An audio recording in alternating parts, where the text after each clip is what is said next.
Item number 1, माननीय वित्त मंत्री Shrimati Nirmala Sitharaman ji. Item number 1। Sir, with your permission, I rise to lay on the table a copy each of the following papers, Hindi and English versions, under Article 281 of the Constitution, Report for 2026 to 2031, Volume 1, Main Report of the 16th Finance Commission. 2. Report for 2026-2031, Volume 2, Annexures of the 16th Finance Commission. Number 3, explanatory memorandum as to the action taken on the recommendations contained in the above report. Item number 2, माननीय वित्त मंत्री निर्मला सीतारमन जी।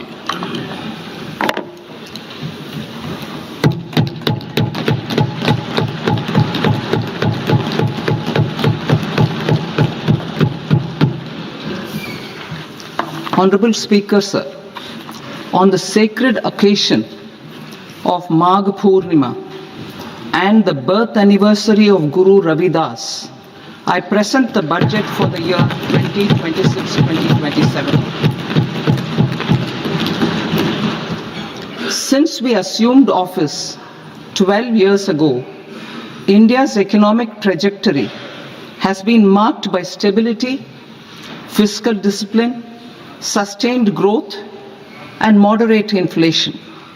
This is the result of conscious choices we have made, even in times heightened uncertainty and disruption. Our government, led by Honorable Prime Minister Modi, has decisively and consistently chosen action over ambivalence, reform over rhetoric, and people over populism.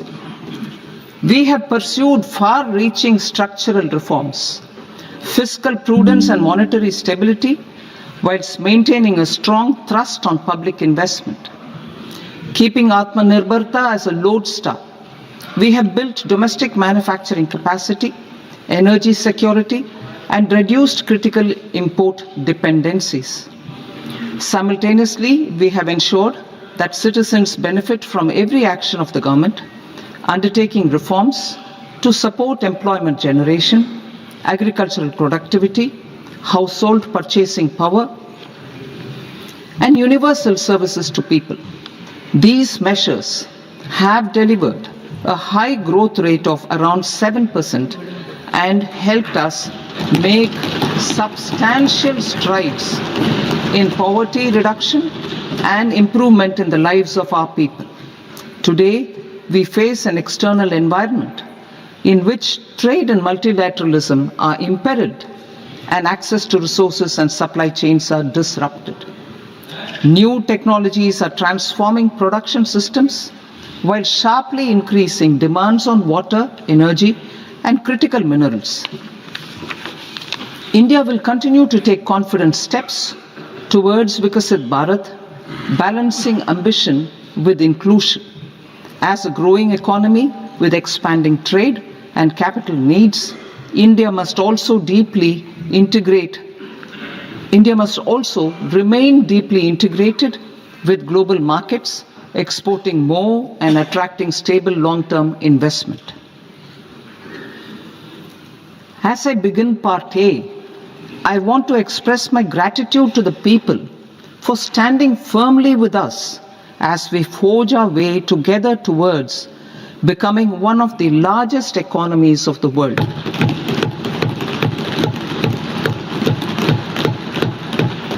Our aim is to transform aspiration into achievement and potential into performance as we ensure that the dividends of growth reach every farmer, the scheduled caste, the scheduled tribes, the nomads, the youth, the poor, and the women. In Vikasit Bharat Young Leaders Dialogue 2026, several innovative ideas were shared with our Prime Minister, which have inspired many of the proposals, making this a unique Yuva Shakti driven budget. Our government's sankalp is to focus on our poor, underprivileged and the disadvantaged. To deliver on this sankalp, and given that this is the first budget prepared, हर साल budget से पहले की तस्वीरें कुछ चर्चाओं में रहती हैं, लेकिन इस बार की संसद की Our first kartavya is to accelerate and sustain economic growth by enhancing productivity and competitiveness and building resilience to volatile global dynamics. Our second kartavya is to fulfill aspirations of our people and build their capacity, making them strong partners in India's path to prosperity. Our third kartavya, aligned with our vision of Sabka Saath, Sabka Vikas, is to ensure that every family, community, region and sector has access to resources, amenities and opportunities for meaningful participation. This threefold approach requires a supportive ecosystem. The first requirement is to sustain the momentum of structural reforms, continuous, adaptive and forward-looking. Second, a robust and resilient financial sector is central to mobilizing savings, allocating capital efficiently and managing risks. Third, cutting-edge technologies, including AI applications, can serve us as force multipliers for better governance. Reform Express. Our government has undertaken comprehensive reforms towards creating employment, boosting productivity, and accelerating growth. After the Prime Minister's announcement on Independence Day in 2025, over 350 reforms have been rolled out. This includes GST simplification, notification of labor codes, and rationalization of mandatory quality control orders. High-level committees have been formed, and in parallel, the central government is working with the state governments on deregulation and reducing compliance requirements. The Reform Express is well on its way and will maintain its momentum to help us fulfill our kartavya. I now move to specific proposals. Under our first kartavya, to accelerate and sustain economic growth, I propose interventions in 6 areas. 1. Scaling up manufacturing in 7 strategic and frontier sectors. 2. Rejuvenating legacy industrial sectors. 3. Creating champion MSMEs. 4. Delivering a powerful push for infrastructure. 5. Ensuring long-term security and stability. And 6. Developing city economic regions. Scaling up of manufacturing in 7 strategic and frontier sectors. Biopharma Shakti, meaning biopharma strategy for health advancement through knowledge, technology and innovation. India's disease burden is observed to be shifting towards non-communicable diseases like diabetes, cancer and autoimmune disorders. Biologic medicines are key to longevity and quality of life at affordable costs. To develop India as a global biopharma manufacturing hub,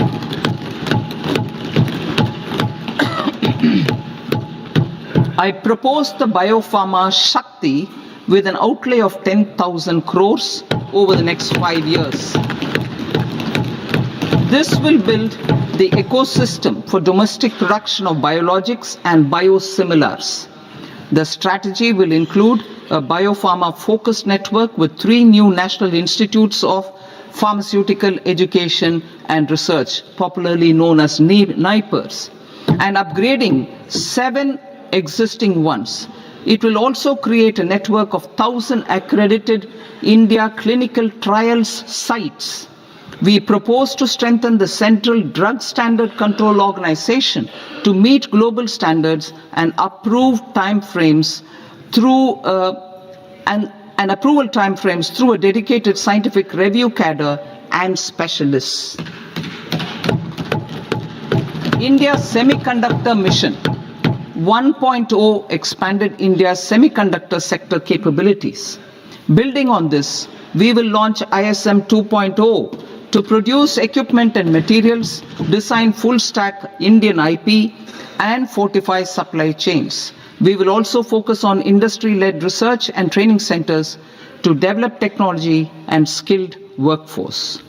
The Electronics Components Manufacturing Scheme, launched in April 2025 with an outlay of 22,919 crores, already has investment commitments at double the targets. We propose to increase the outlay to 40,000 crores to capitalize on this momentum.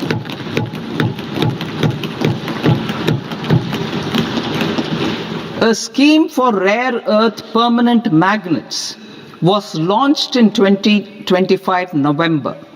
We now propose to support the mineral-rich states of Odisha, Kerala, Andhra Pradesh and Tamil Nadu to establish dedicated rare earth corridors to promote mining, processing, research and manufacturing.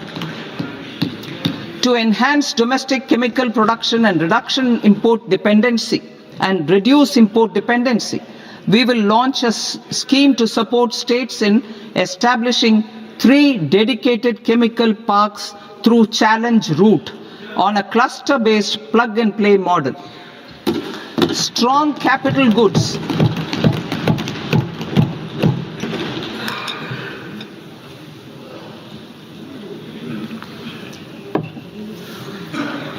Strong capital goods capability is a determinant of productivity and quality across different sectors. Towards building this capacity, I propose the following. High-tech tool rooms will be established by central public sector enterprises at 2 locations as digitally enabled automated service bureaus that locally design, test and manufacture high-precision components at scale and at lower cost. 2. A scheme for enhancement of construction and infrastructure equipments will be introduced to strengthen domestic manufacturing of high value and technologically advanced CIE.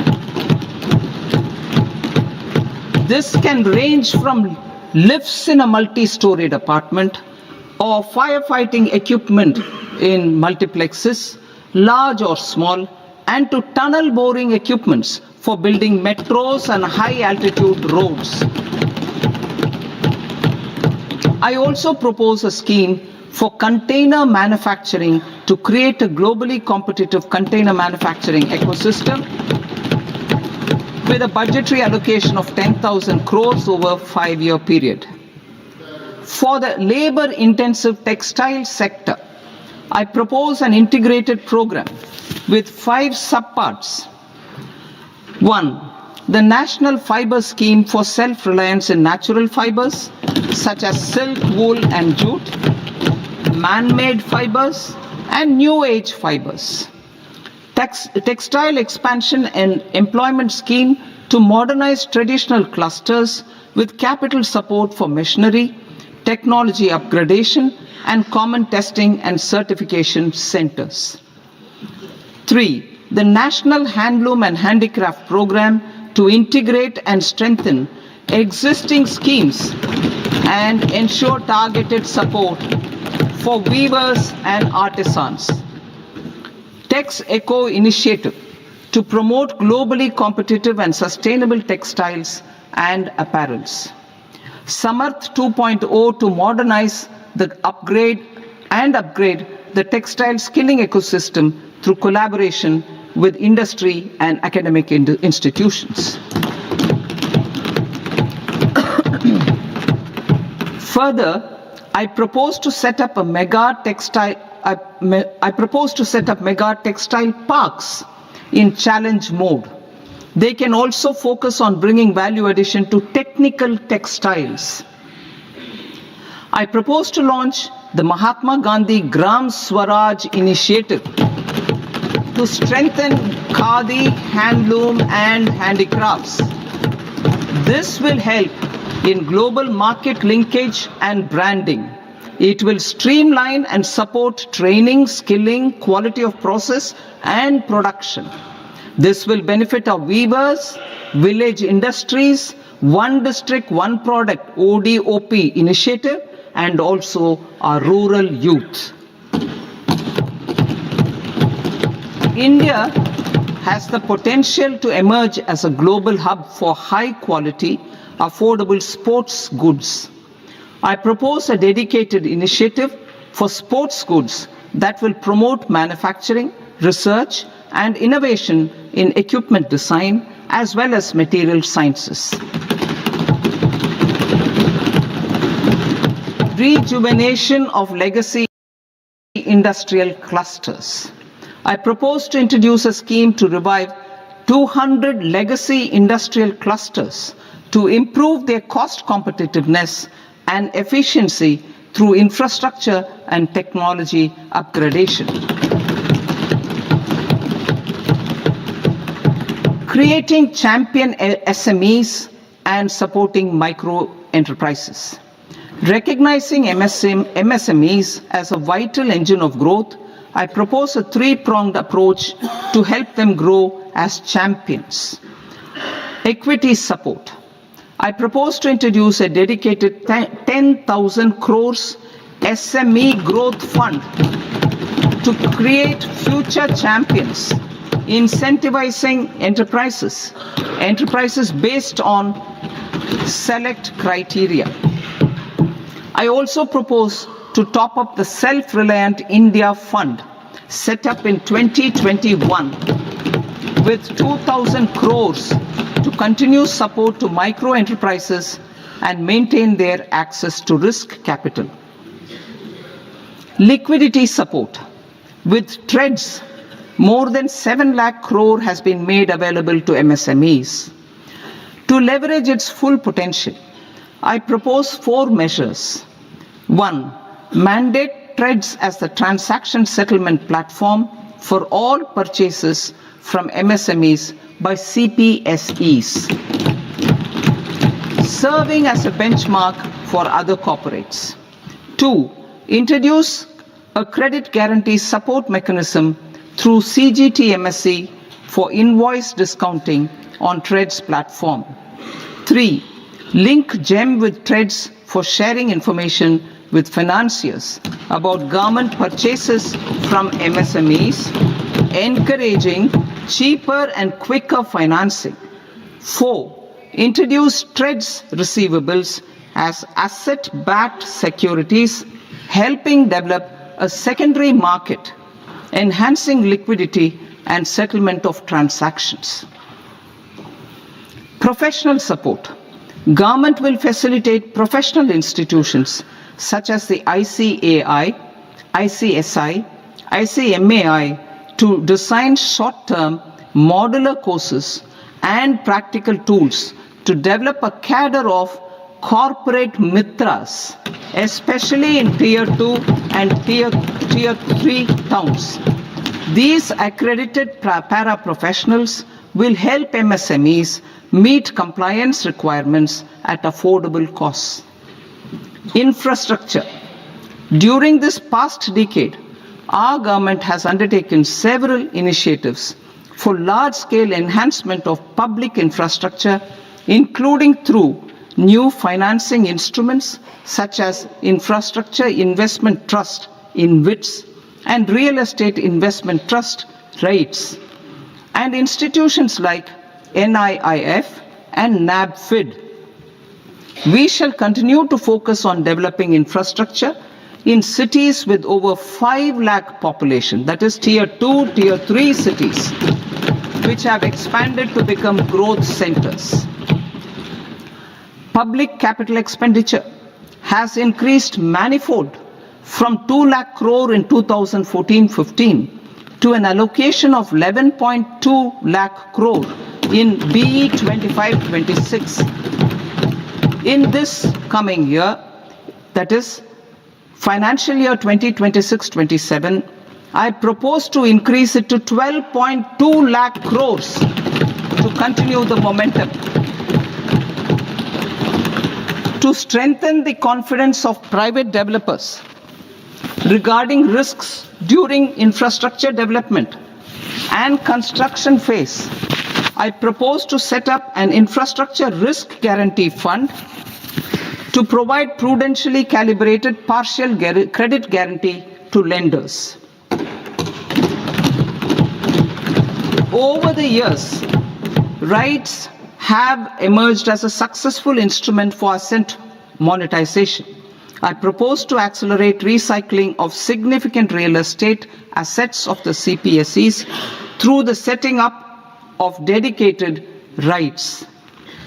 To promote environmentally sustainable movement of cargo, I propose to 1. Establish new dedicated freight corridors connecting Dankuni in the east to Surat in the west.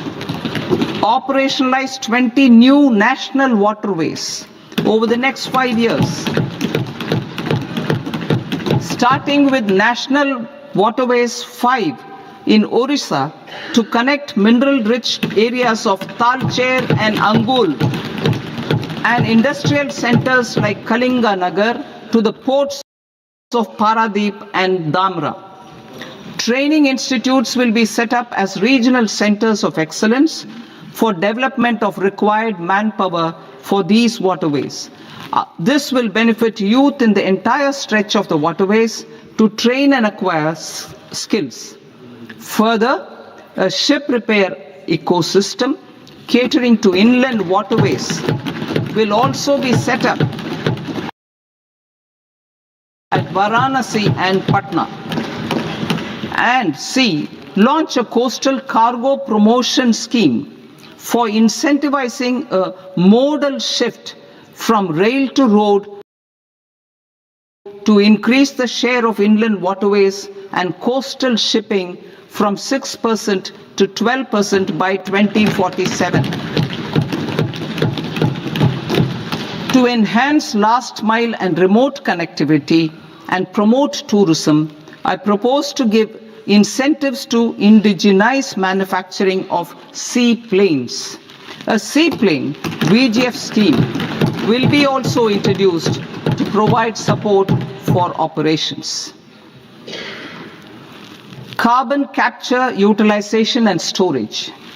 Aligning with the roadmap launched in December 2025, the carbon capture, utilization and storage technologies at scale will achieve higher readiness and in end-use application across 5 industrial sectors, including power, steel, cement, refineries, and chemicals. An outlay of 20,000 crore is proposed over the next 5 years for this purpose. City economic regions. Cities are India's engines of growth, innovation, and opportunities. We shall now focus on Tier 2, Tier 3 cities, and even temple towns, which need modern infrastructure and basic amenities. This budget aims to further amplify the potential of cities to deliver the economic power of agglomerations by mapping city economic regions based on their specific growth drivers.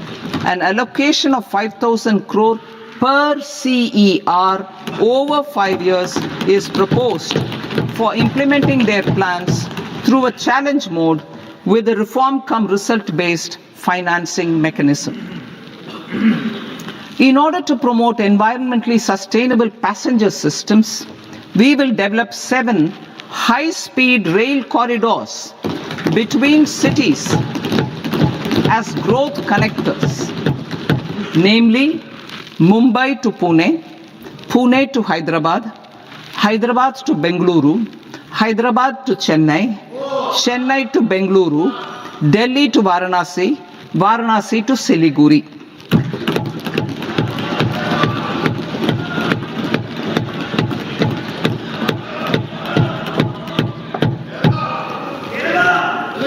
Financial sector. The Indian banking sector today is characterized by strong balance sheet, historic highs in profitability, improved asset quality, and coverage exceeding 98% of villages in the country.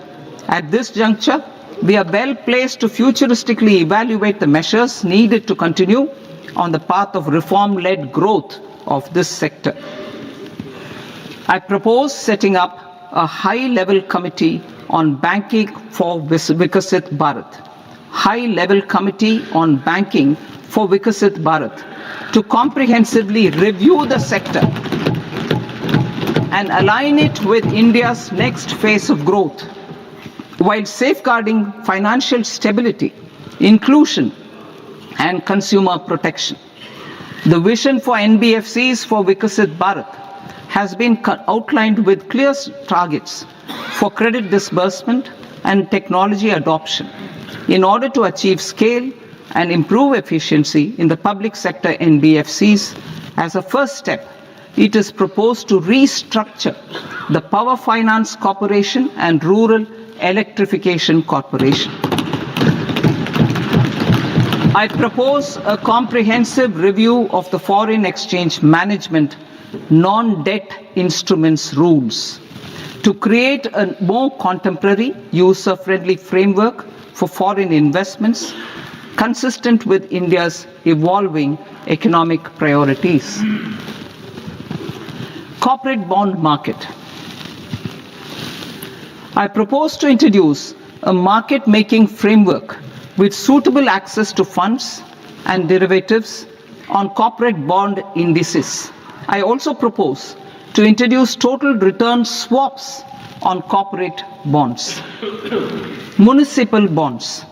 To encourage the issuance of municipal bonds of higher value by larger cities, I propose an incentive of 100 crore rupees for a single bond issuance. 100 crore rupees for a single bond issuance of more than 1,000 crore. The current scheme under Amrit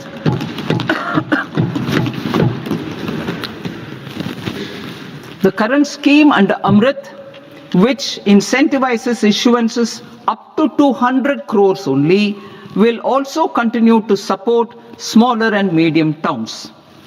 That will also continue to support the smaller and medium towns.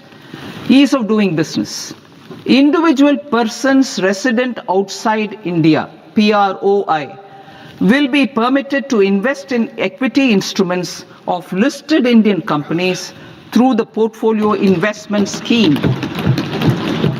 It is also proposed to increase the investment limit for an individual PROI under the scheme from 5% to 10%, with an overall investment limit for all individual PROIs to 24% from the current 10%. Emerging technologies including AI. 21st century is technology driven. Adoption of technology is for the benefit of all people. Farmers in the field, women in STEM, youth keen to upskill, and Divyangjan to access newer opportunities.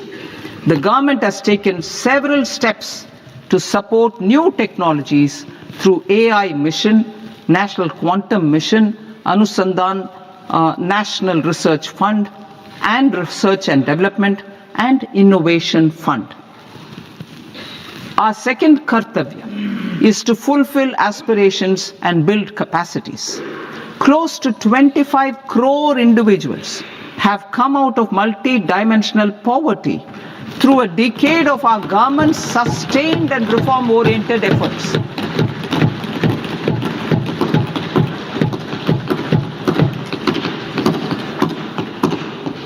Our government has therefore decided to place a renewed emphasis on the service sector to provide a pathway to fulfilling aspirations of a youthful India with the following measures. I propose to set up a high-powered Education to Employment and Enterprises Standing Committee to recommend measures that focus on services sector as a core driver of Vikasit Bharat. This will make us a global leader in services with a 10% global share by 2047. The committee will prioritize areas to optimize the potential for growth, employment, and exports. They will also assess the impact of emerging technologies, including AI, on jobs and skill requirements and propose measures thereof. To create a range of skilled career pathways, a new range of skilled career pathways for our youth, I propose interventions in the following sectors. Health. Existing institutions for allied health professionals will be upgraded and new AHP institutions established in private and government sectors. This will cover 10 selected disciplines, including optometry, radiology, anesthesia, OT technology, applied psychology and behavioral health, and add 1 lakh AHPs over the next 5 years. A strong care system covering geriatric and allied care services will be built.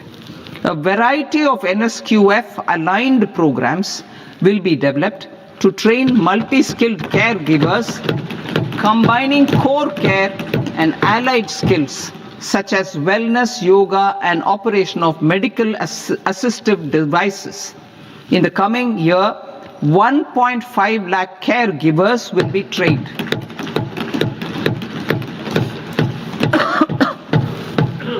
Hubs for medical value tourism.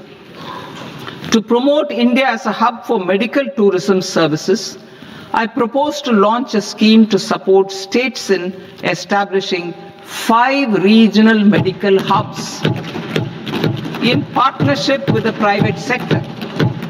These hubs will serve as integrated healthcare complexes that combine medical, educational, and research facilities.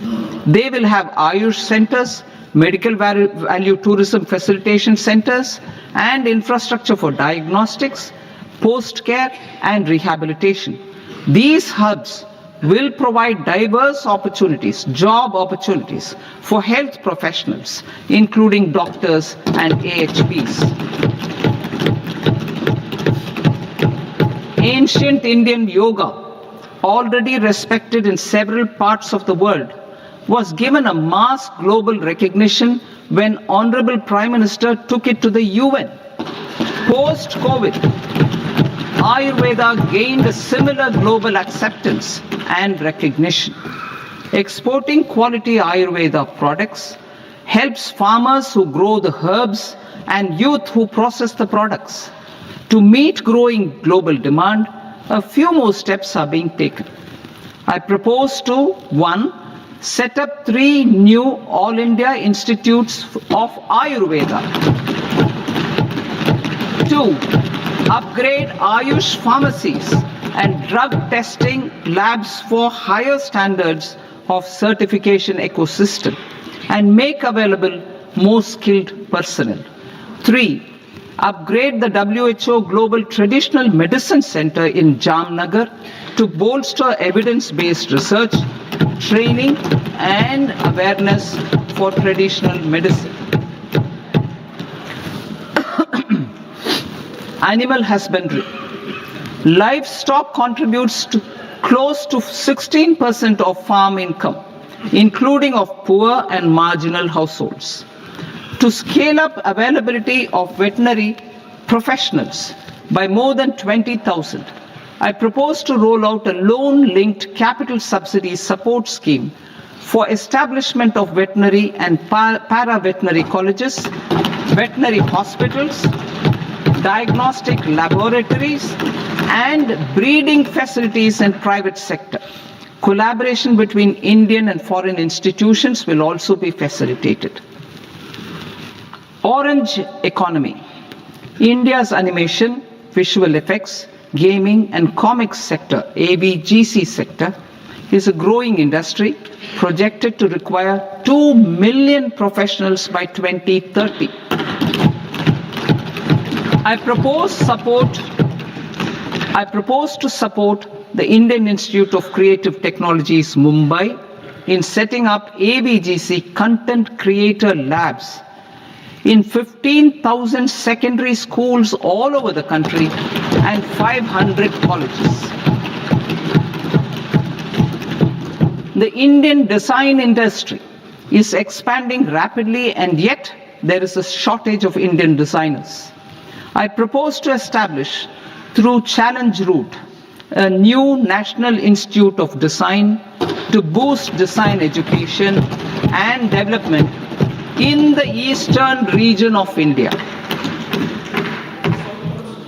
Education. Our government will support states through Challenge Route in creating 5 university townships in the vicinity of major industrial and logistics corridors. These planned academic zones will host multiple universities, colleges and research institutions, skill centers and residential complexes. In higher education, STEM institutions, prolonged hours of study and laboratory work pose some challenges for girl students. Through VGF, Viability Gap Funding and capital support, one girls' hostel will be established in every district.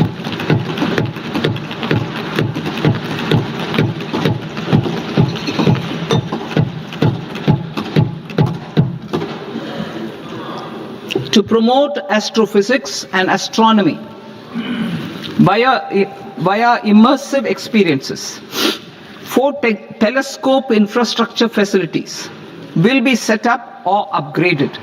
The National Large Solar Telescope, the National Large Optical Infrared Telescope, the Himalayan Chandra Telescope, and the Cosmos 2 Planetarium. Tourism. The tourism sector has the potential to play a large role in the employment generation, forex earnings, and expanding the local economy.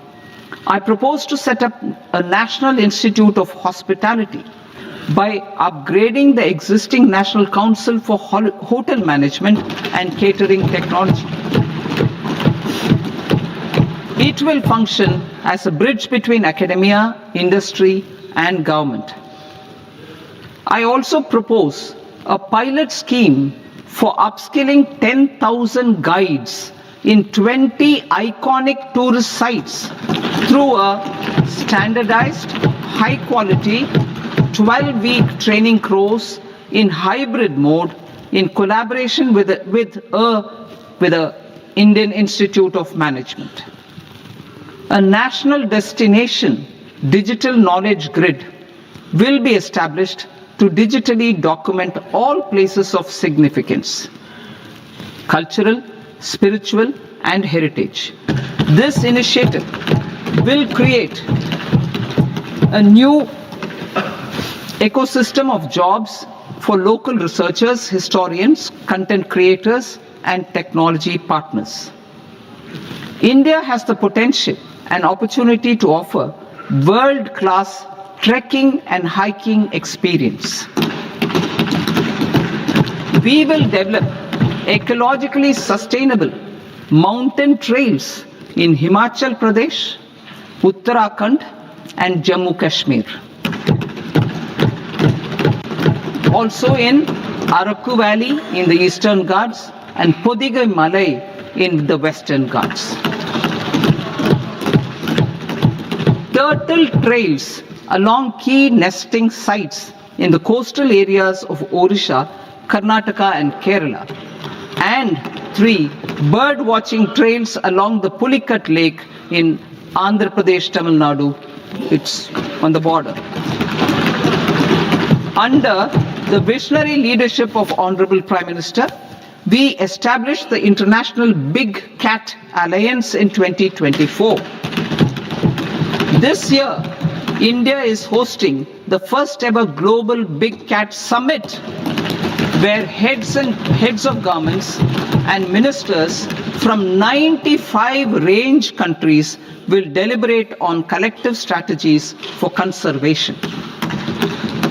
Heritage and culture tourism.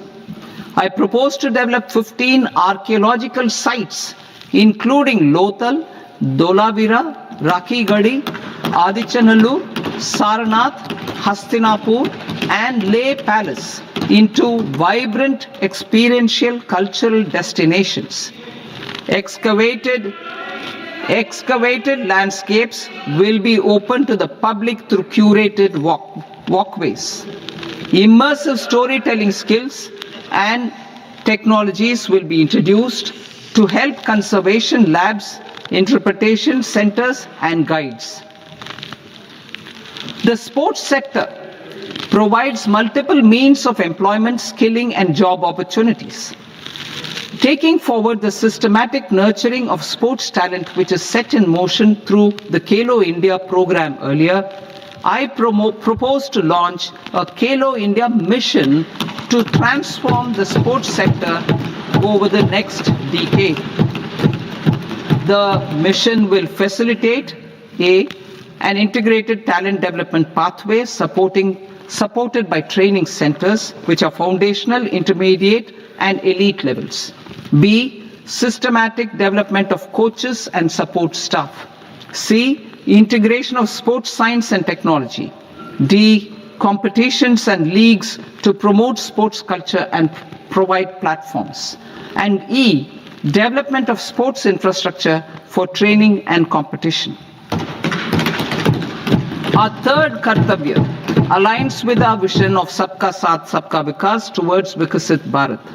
This requires targeted efforts for 1. Increasing farmer incomes through productivity enhancement and entrepreneurship, with special attention to small and marginal farmers. B. Empowering Divyangjan through access to livelihood opportunities, training, and high-quality assistive devices. C. Empowering the vulnerable to access mental health and trauma care. D. Focus on the Purvodaya states and the Northeast region to accelerate development and employment opportunities. Fisheries. We will undertake initiatives for integrated development of 500 reservoirs and Amrit Sarovars. 2. Strengthen the fisheries value chain in coastal areas and enable market linkages involving startups and women-led groups together with fish farmer producer organizations. Animal husbandry. To provide quality employment opportunities in rural and peri-urban areas, we will support the animal husbandry sector in entrepreneurship development through a credit-linked subsidy program, B, scaling up and modernization of livestock enterprises, C, enhanced creation of livestock, dairy, and poultry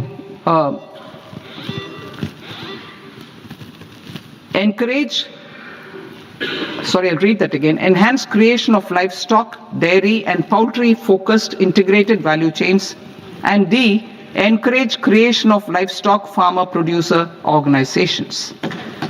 High-value agriculture.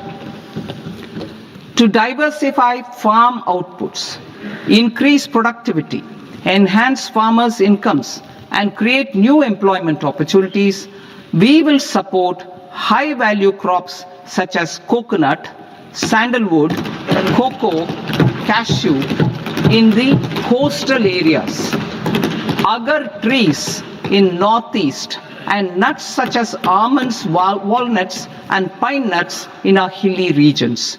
These, all of them, will be supported. India is the world's largest producer of coconuts. About 30 million people including nearly 10 million farmers, depend on coconuts for their livelihood. To further enhance competitiveness in coconut production, I propose a coconut promotion scheme to increase production and enhance productivity through various interventions, including replacing and non-productive trees with new saplings or plants or varieties in major coconut growing states. A dedicated program is proposed for Indian cashew and cocoa to make India self-reliant in raw cashew and coconut production and processing, enhance export competitiveness, and transform Indian cashew and Indian cocoa into premium global brands by 2030. Sandalwood. Sandalwood is closely linked to India's social and cultural heritage.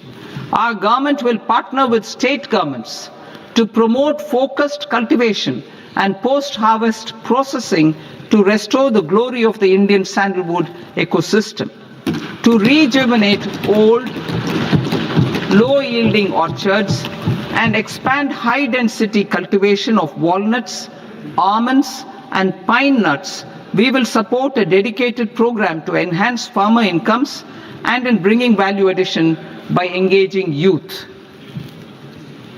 Bharat Vistar, that is virtually integrated system to access agricultural resources. I propose to launch Bharat Vistar, a multilingual AI tool that shall integrate the AgriStack portals and the ICAR package on agricultural practices with AI systems. This will enhance farm productivity, enable better decisions for farmers, and reduce risk by providing customized advisory support. She Marts for rural women-led enterprises.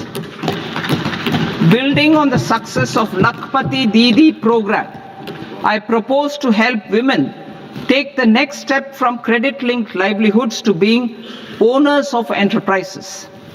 Self-help entrepreneur, She Marts will be set up as community-owned retail outlets within the cluster-level federations through enhanced and innovative financing instruments. Empowering Divyangjan. Divyangjan Kaushal Yojana. Information technology, AVGC sectors, hospitality and food and beverages sectors often offer task-oriented and process-driven roles which are suitable for Divyangjan. We will ensure dignified livelihood opportunities through industry-relevant and customized training specific to each Divyangjan group. Divyang Sahara Yojana. Timely access to high-quality assistive devices for all eligible Divyangjan is a fundamental need. I propose to 1. Support the Artificial Limbs Manufacturing Corporation of India, Alimco, to set up and to scale up production of assistive devices, invest in R&D and AI integration, strengthen PM Divyasha Kendras, and support setting up of assistive technology marts as modern retail style centers where Divyangjan and senior citizens can see, try and purchase assistive products. Reaffirming our commitment to mental health and trauma care. There are no national institutes for mental health care in North India. We will therefore set up a NIMHANS 2 and also upgrade national mental health institutes in Ranchi and in Tezpur as regional apex institutions. Emergencies expose families, particularly the poor and vulnerable, to unexpected expenditure. We will strengthen and increase these capacities by 50% in district hospitals by establishing emergency and trauma care centers. Focus on Purvodaya states and northeastern regions. Purvodaya, I propose the development of an integrated East Coast industrial corridor with a well-connected node at Durgapur, creation of 5 tourism destinations in 5 Purvodaya states, and the provision of 4,000 e-buses. Buddhist sites in northeastern region. The northeastern region is a civilizational confluence of Theravada and Mahayana or Vajrayana traditions. I propose to launch a scheme for development of Buddhist circuits in Arunachal Pradesh, Sikkim, Assam, Manipur, Mizoram, and Tripura. The scheme will cover preservation of temples and monasteries, pilgrimage interpretation centers, connectivity, and pilgrim amenities. 16th Finance Commission. On 17th November 2025, the 16th Finance Commission submitted its report to the President. As mandated under Article 281 of the Constitution, the government is to lay the report along with the explanatory memorandum on the action taken report on the recommendations of the Commission in Parliament, which, Sir, Honourable Speaker, you've allowed me to do at the commencement of this session. The government has accepted the recommendation of the Commission to retain the vertical share of devolution at 41%. As recommended by the Commission, I have provided 1.4 lakh crores of rupees to the states for the year 2026-2027 as Finance Commission grants. These include rural and urban local body and disaster management grants. Fiscal consolidation. Government has been delivering on our fiscal commitments consistently without compromising on social needs. To strive towards accepted standards of fiscal management in Budget 25-26, I had indicated that the central government would target reaching a debt to GDP ratio of 50 plus or minus 1% by 2030-31. In line with this, the debt to GDP ratio is estimated to be 55.6% of GDP in BE 26-27, compared to 56.1% of GDP in RE 25-26. A declining debt to GDP ratio will gradually free up resources for priority sector lending and expenditure by reducing the outgo on interest payments. One of the main operational instruments for debt targeting is the fiscal deficit. I am happy to inform this august House that I fulfilled my commitment made in 2021-2022 to reduce fiscal deficit below 4.5% of GDP by 25-26. In RE 25-26, the fiscal deficit has been estimated at par with BE of 2025-26 at 4.4% of GDP. In line with the new fiscal prudence path of debt consolidation, the fiscal deficit in BE 26-27 is estimated to be 4.3% of the GDP.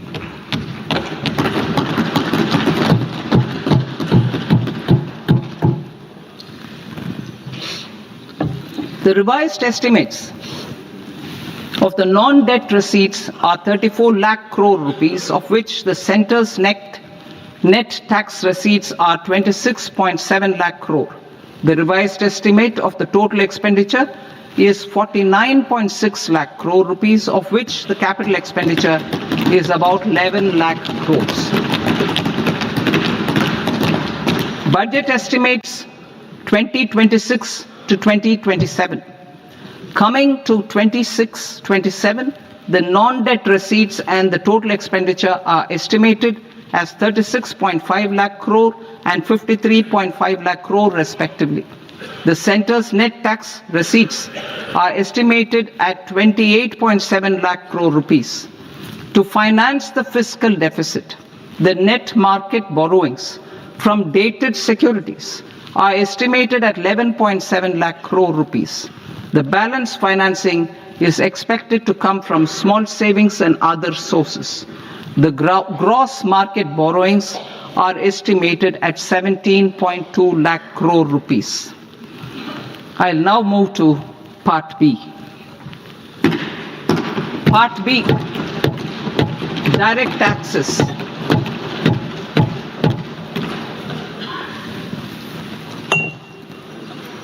Honorable Speaker, sir, I now present my proposals on direct taxes. New Income Tax Act. In July 2024, I announced a comprehensive review of the Income Tax Act 1961. This was completed in a record time, and the Income Tax Act 2025 will come into effect from 1st April 2026.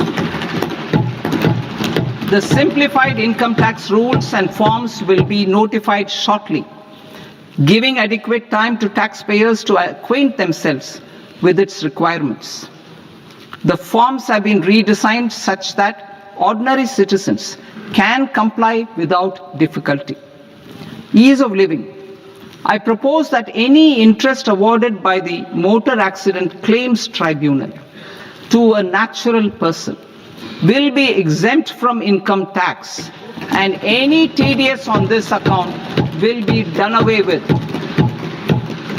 I propose to reduce TCS rate on the sale of overseas tour program package from the current 5% and 20% to 2% without any stipulation of amount. I propose to reduce TCS rate for pursuing education and for medical purposes under the Liberalized Remittance Scheme, popularly known as LRS, from 5% to 2%. Supply of manpower services is proposed to be specifically brought within the ambit of payment to contractors for the purpose of TDS to avoid ambiguity. Thus, TDS on these services will be at the rate of either 1% or 2% only. I propose a scheme for small taxpayers wherein a rule-based automated process will enable obtaining a lower or nil deduction certificate instead of filing an application with the assessing officer.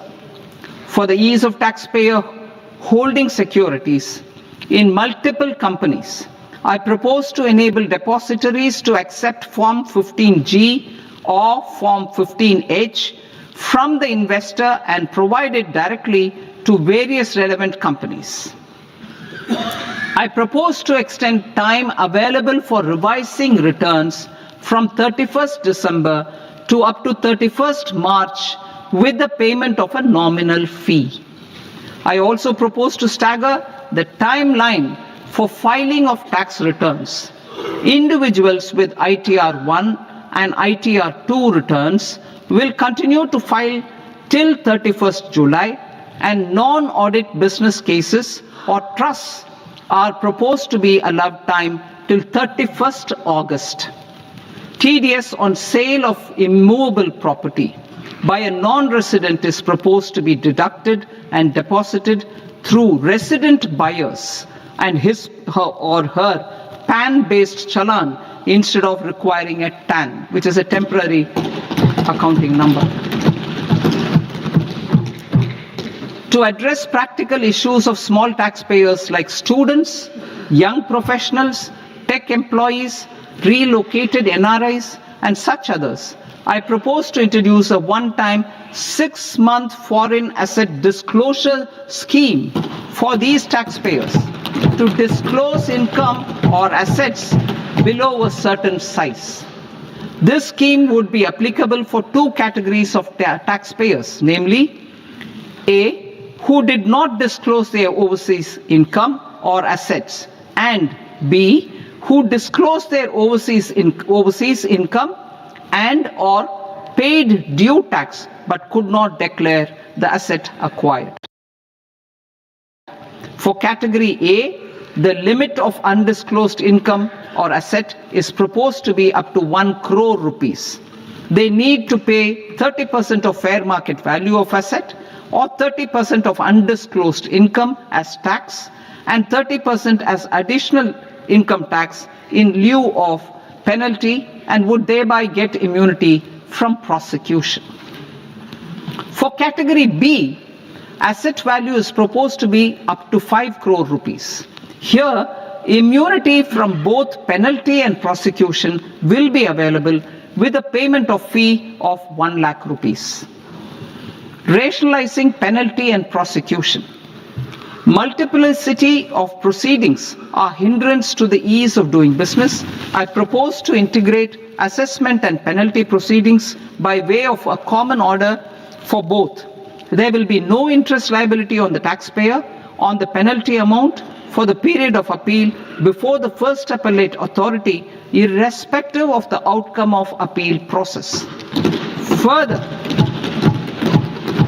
quantum of prepayment is being reduced from 20% to 10% and will continue to be calculated only on core tax demand. As an additional measure for reducing litigation, I propose to allow taxpayers to update their returns even after reassessment proceedings have been initiated and an additional 10% tax rate over and above the rate applicable for the relevant year. The assessing officer will then use only this updated return in his proceedings. There is already a framework for immunity from penalty and prosecution in the cases of underreporting. I propose to apply this framework for immunity to misreporting too. However, in such a case, the taxpayer will need to pay 100% of the tax amount as an additional income tax over and above the tax and interest due. Penalties for certain technical defaults, such as failure to get accounts audited, non-furnishing of transfer pricing audit report, and default in furnishing statement for financial transactions are proposed to be converted into fee.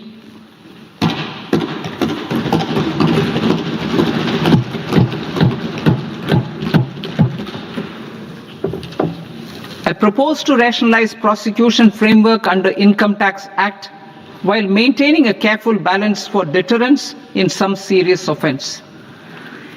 Non-production of books of account and documents and requirement of TDS payment where payment is made in kind are being decriminalized. Further, minor offences will attract fine only. The remaining prosecutions will be graded commensurate with the quantum of offence. They will entail only simple imprisonment with maximum imprisonment reduced to 2 years and power to courts to convert even those into fines. There is no penalty. There is no penalty presently for non-disclosure of non-immovable foreign assets with aggregate value less than 20 lakh rupees. I propose to also provide them with immunity from prosecution with retrospective effect from 1/10/2024.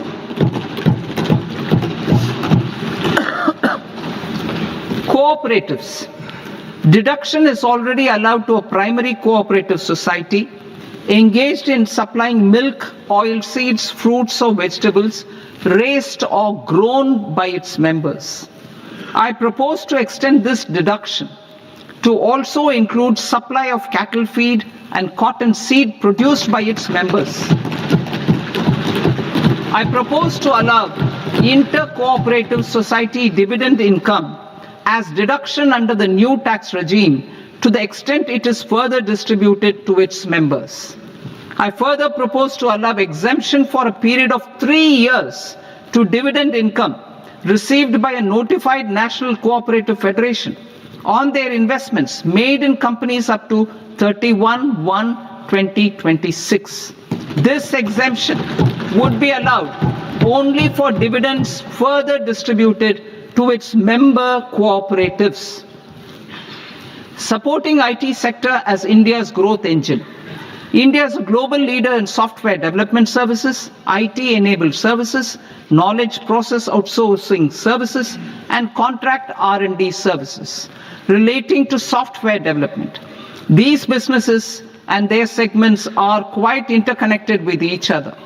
All these services are proposed to be clubbed under a single category of information technology services with a common safe harbor margin of 15.5% applicable to all.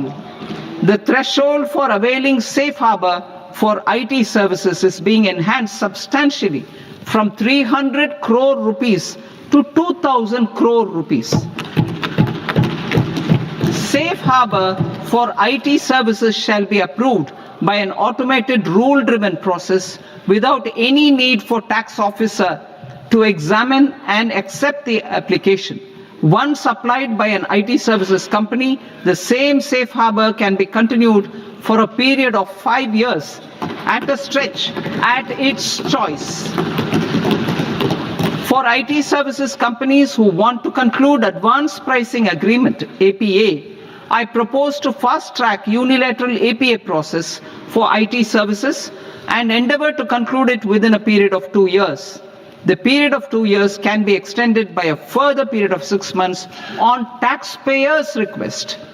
I propose to extend the facility of modified returns available to the entity entering APA to its associated entities also. Attracting global business and investment.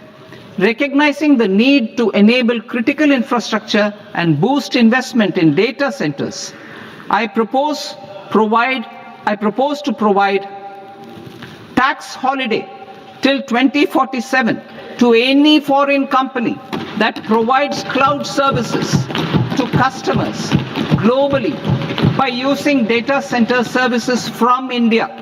It will, however, need to provide services to Indian customers through an Indian reseller entity. I also propose to provide a safe harbor of 15% on cost in case the company providing data center services from India is a related entity. To harness the efficiency of just-in-time logistics for electronic manufacturing, I propose to provide safe harbor to non-residents for component warehousing in a bonded warehouse at a profit margin of 2% of the invoice value. The resultant tax of about 0.7% will be much lower than in competing jurisdictions. To provide fillip to toll manufacturing in India, I propose to provide exemption from income tax for 5 years to any non-resident who provides capital goods, equipment, or tooling to any toll manufacturer in a bonded zone. To encourage vast pool of global talent to work in India for a longer period of time, I propose to provide exemption to global, non-India sourced income of a non-resident expert for a stay period of 5 years under notified schemes. I propose to provide exemption from minimum alternate tax, the MAT, to all non-residents who pay tax on presumptive basis. Tax administration. I propose to constitute a joint committee of Ministry of Corporate Affairs and Central Board of Direct Taxes for incorporating the requirements of income computation and disclosure standards, the ICDS, in the Indian Accounting Standards, IND AS itself. Separate accounting requirement based on ICDS will be done away with from the tax year 27-28.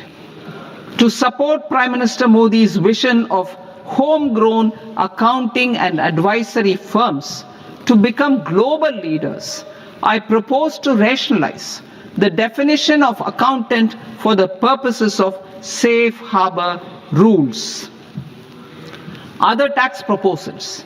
Change in taxation of buyback was brought in to address the improper use of buyback route by promoters. In the interest of minority shareholders, I propose to tax buyback for all types of shareholders as capital gains. However, to disincentivize misuse of tax arbitrage, promoters will pay an additional buyback tax. This will make effective tax 22% for corporate promoters. For non-corporate promoters, the effective tax will be 30%. TCS rate for sellers of specific goods, namely alcoholic liquor, scrap and minerals, will be rationalized to 2%, and that on tendu leaves will be reduced from 5% to 2%. I propose to raise the STT on futures to 0.05% from the present 0.02%. STT on options premium and exercise of options are both proposed to be raised to 0.15% from the present rate of 0.1% and 0.125% respectively. We reformed the taxation landscape for corporates in 2019 by providing them a simplified regime with lower tax rate so that they could productively focus on business rather than on claim of deductions and exemptions. To encourage companies to shift to the new regime, set off of brought forward MAT credit, minimum alternate tax credit, is proposed to be allowed to companies only in the new regime. Set off using available MAT credit is proposed to be allowed to an extent of 1/4 of the tax liability in the new regime. MAT is proposed to be made final tax, so there will be no further credit accumulation from 1st April 2026. In line with this change, the rate of final tax is being reduced to 14% from the current MAT rate of 15%. The brought forward MAT credit of taxpayers accumulated till 30th March 2026 will continue to be available to them for set off as above. Indirect taxes. I shall now take up proposals related to indirect taxes. My proposals for customs and central excise aim to further simplify the tariff structure, support domestic manufacturing, promote export competitiveness, and correct inversion in duty. To continue weeding out long continuing customs duty exemptions, I propose to remove certain exemptions on items which are being manufactured in India or where the imports are negligible. Similarly, to further simplify the process of ascertaining the rate of duty applicable on a particular item, I propose to incorporate certain effective rates in various customs notifications to the tariff schedule itself. I shall now take up sector-specific proposals. Promotion of exports of marine, leather, and textile products. I propose to increase the limit for duty-free imports of specified inputs used for processing seafoods for export from the current 1% to 3% of FOB value of the previous year's export turnover. I also propose to allow duty-free imports of specified inputs, which is currently available for exports of leather or synthetic footwear, to exports of shoe uppers as well. I propose to extend the time period for export of final product from the existing 6 months to 1 year for exporters of leather or textile garments leather or synthetic footwear and other leather products. Energy transition and security. I propose to extend the basic customs duty exemption given to capital goods used for manufacturing lithium-ion cells for batteries to those used for manufacturing lithium-ion cells for battery energy storage systems also. I propose to exempt basic customs duty on import of sodium antimonate for use in manufacture of solar glass. Nuclear power. I propose to extend the existing basic customs duty exemption on imports of goods required for nuclear power projects till the year 2035 and expand it for all nuclear plants irrespective of their capacity. Critical minerals. It is proposed to provide basic customs duty exemption to the import of capital goods required for the processing of critical minerals in India. Biogas blended CNG. I propose to exclude the entire value of biogas while calculating the central excise duty payable on biogas blended CNG. Civil and defense aviation. I propose to exempt basic customs duty on components and parts required for the manufacture of civilian training and other aircrafts.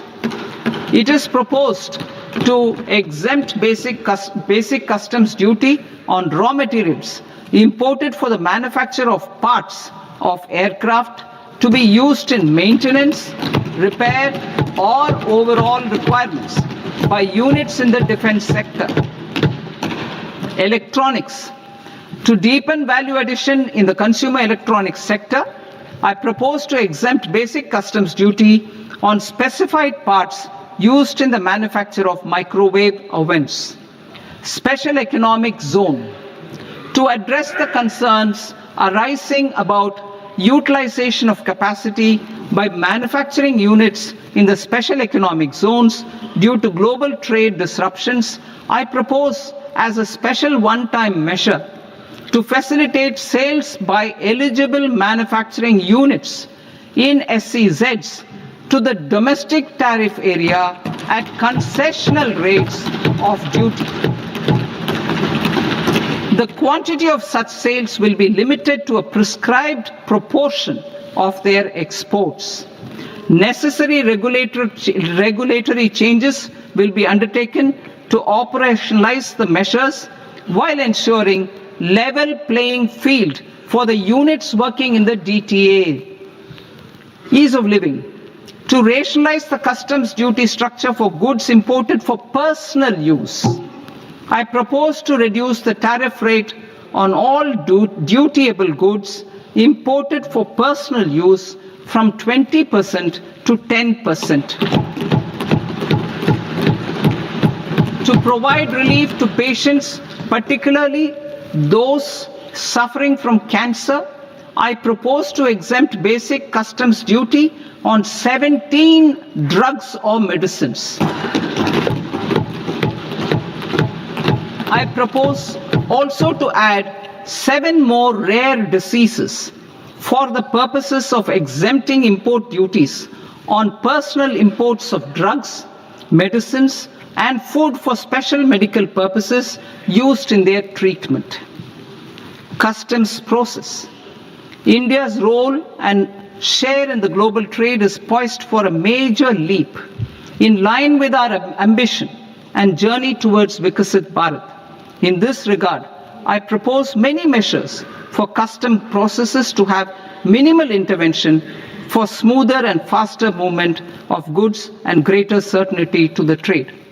Trust-based systems. I propose to enhance duty deferral period for Tier 2 and Tier 3 authorized economic operators, known as AEOs, from 15 days to 30 days. I propose to provide eligible manufacturer importers the same duty deferral facility.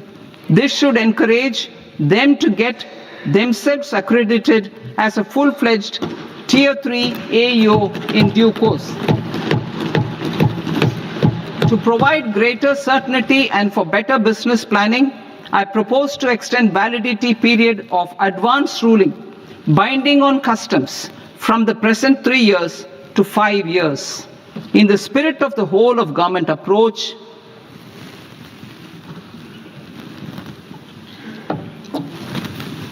government agencies will be encouraged to leverage AEO accreditation for preferential treatment in clearing their cargo. Regular importers with trusted long-standing supply chains will be recognized in the risk system so that the need for verification of their cargo every time can be minimized. Export cargo using electronic sealing.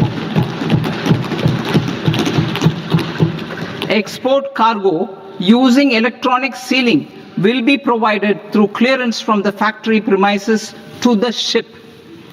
For import of goods not needing any compliance, filing of bill of entry by a trusted importer and arrival of goods will automatically notify customs for completing their clearance formalities. This will enable goods to be released immediately on arrival. The customs warehouse framework will be transformed into a warehouse operator-centric system with a self-declarations, electronic tracking, and risk-based audit. These reforms will move away from the current system of officer-dependent approvals and reduce transaction delays and compliance costs. Ease of doing business. Approvals required for cargo clearance from various government agencies will be seamlessly processed through a single and interconnected digital window by the end of the financial year. Processes involved in clearance of food, drugs, plant and animal and wildlife products accounting for about 70% of interdicted cargo will be operationalized on this system by April 2026 itself. For goods not having any compliance requirement, clearance will be done by customs immediately after online registration is completed by the importer, subject to the payment of duty. Customs integrated system will be rolled out in 2 years as a single integrated and scalable platform for all customs processes. Utilization of non-intrusive scanning with advanced imaging and AI technology for risk assessment will be expanded in a phased manner with the objective to scan every container across all the major ports. New export opportunities to support Indian fishermen to fully harness the economic value of marine resources beyond our territorial waters. The following measures will be taken. A. Fish catch by an Indian fishing vessel in exclusive economic zone or on the high seas will be made free of duty. Landing of such fish on foreign port will be treated as export of goods. Safeguards will be put in place to prevent misuse during fish catch, transit or transshipment. To support aspirations of India's small businesses, artisans and startups to access global markets through e-commerce, I am pleased to announce complete removal of the current value cap of 10 lakh rupees per consignment on courier exports. In addition, handling of rejected and returned consignments will be improved with effective use of technology for identifying such consignments. I propose to revise provisions governing baggage clearance during international travel to address genuine concerns of passengers. The revised rules will enhance duty-free allowances in line with the present-day travel realities and provide clarity in temporary carriage of goods brought in or taken out.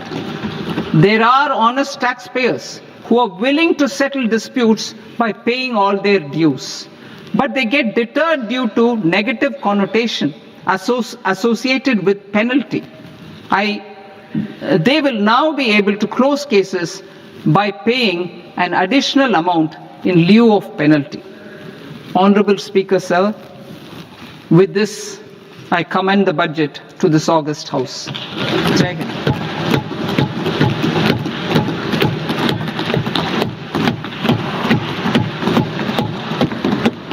One and a half hours.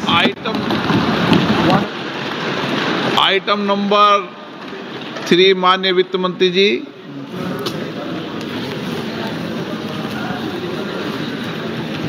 Item number 2, sir. 3 Sir, with your permission, I rise to lay on the table of the the following statements under Section 3, 1 of the Fiscal Responsibility and Budget Management Act of 2003. Medium-term fiscal policy, fiscal policy strategy statement, and macroeconomic framework statement. Item number 4 माननीय वित्त मंत्री जी। Sir, with your permission, I move for leave to introduce the Finance Bill 2026. प्रश्न ये कि विधेयक को पुनर्स्थापित करने की अनुमति प्रदान की जाए।